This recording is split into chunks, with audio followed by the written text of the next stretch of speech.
The Tale of Benjamin Bunny by Beatrix Potter. Additional illustrations by Charles Santore. One morning, a little rabbit sat on a bank.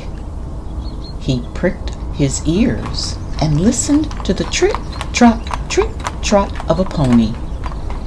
A cart was coming along the road. It was driven by Mr. McGregor, and beside him sat Mrs. McGregor in her best bonnet. As soon as they had passed, little Benjamin Bunny slid down into the road and set off with a hop, skip, and a jump to call upon his relations, who lived in the wood at the back of Mr. McGregor's garden. That wood was full of rabbit holes, and in the neatest, sandiest hole of all lived Benjamin's aunt and his cousins, Flopsy, Mopsy, Cottontail, and Peter. Old Mrs. Rabbit was a widow. She earned her living by knitting rabbit wool mittens and muffetees. I once bought a pair at a bazaar. She also sold herbs and rosemary tea and rabbit tobacco, which is what we call lavender. Little Benjamin did not very much want to see his aunt. He came round the back of the fir tree and nearly tumbled upon the top of his cousin Peter. Peter was sitting by himself. He looked poorly and was dressed in a red cotton pocket handkerchief. "Peter," said little Benjamin in a whisper. "who's got your clothes?" Peter replied, "The scarecrow in Mr. McGregor's garden," and described how he had been chased about the garden and had dropped his shoes and coat. Little Benjamin sat down beside his cousin and assured him that Mr. McGregor had gone out in a cart, and Mrs. McGregor also, and certainly for the day, because she was wearing her best bonnet. Peter said he hoped that it would rain. At this point, old Mrs. Rabbit's voice was heard inside the rabbit hole calling, "Cottontail, Cottontail, fetch some more chamomile." Peter said he thought he might feel better if he went for a walk. They went away hand in hand and got upon the flat top of the wall at the bottom of the wood. From here they looked down into Mr. McGregor's garden.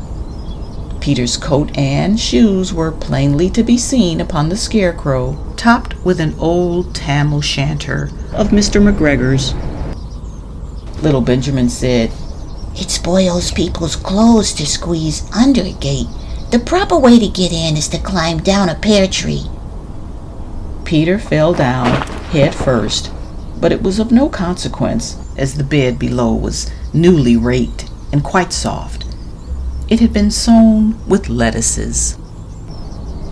They left a great many odd little footmarks all over the bed, especially little Benjamin, who was wearing clogs. Little Benjamin said that the first thing to be done was to get back Peter's clothes in order that they might be able to use the pocket handkerchief.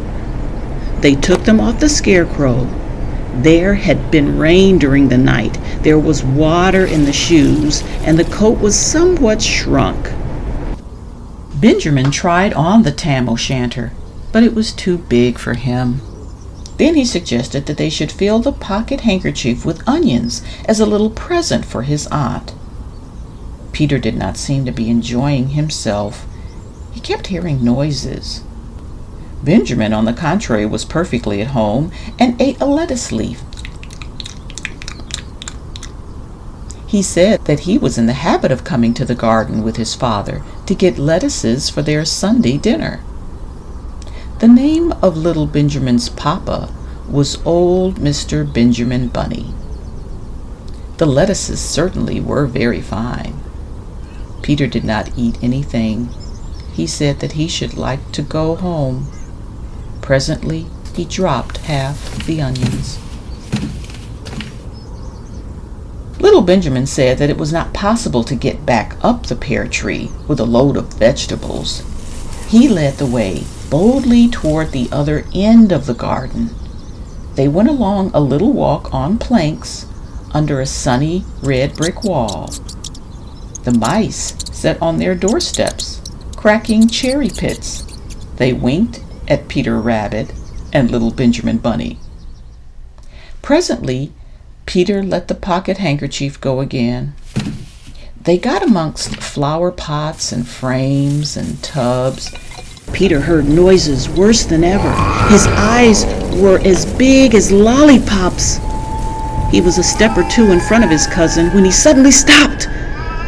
This is what those little rabbits saw around that corner. Little Benjamin took one look, and then in half a minute, less than no time, he hid himself and Peter and the onions underneath a large basket. The cat got up and stretched herself and came and sniffed at the basket. Perhaps she liked the smell of onions. Anyway, she sat down upon the top of the basket. She sat there for 5 hours. I cannot draw you a picture of Peter and Benjamin underneath the basket because it was quite dark and because the smell of onions was fearful. It made Peter Rabbit and little Benjamin cry. The sun got round behind the wood, and it was quite late in the afternoon, but still the cat sat upon the basket.